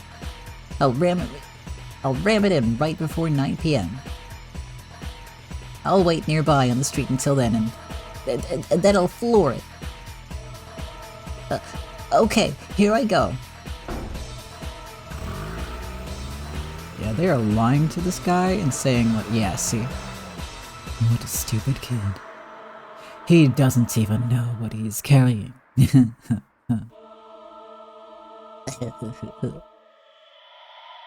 These days, it's the easiest thing in the world to pick up stupid ammunition. But first, boss, it looks like Primavera sniffed us out after all. I'm getting reports of their bodyguards making messes here and there, looking for you. Oh, how frightening. Alfred's so scared. Well then, I'll just go and hide myself. I'll get some champagne ready to celebrate the sound of our 9 p.m. fireworks.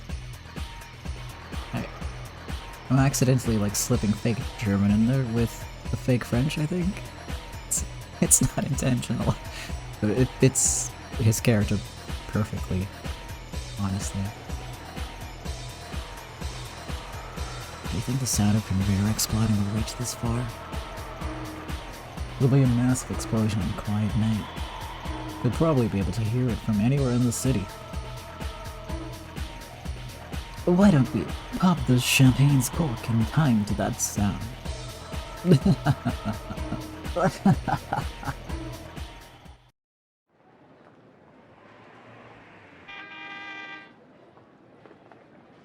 And I think that's what we're gonna call it. Whoops. Because it is time my voice is going. And it's a nice cliffhanger of sorts to end on. So yeah, next time we'll find out how they deal with this bomb, and yeah, that's definitely not trash. It's definitely a bomb for real. Yeah, I agree. Good episode.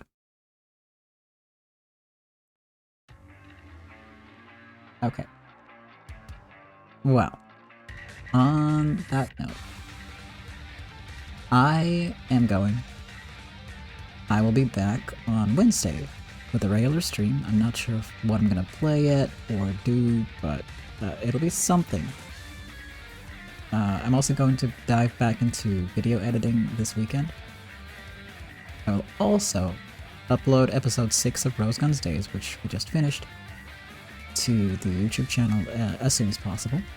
The edited version.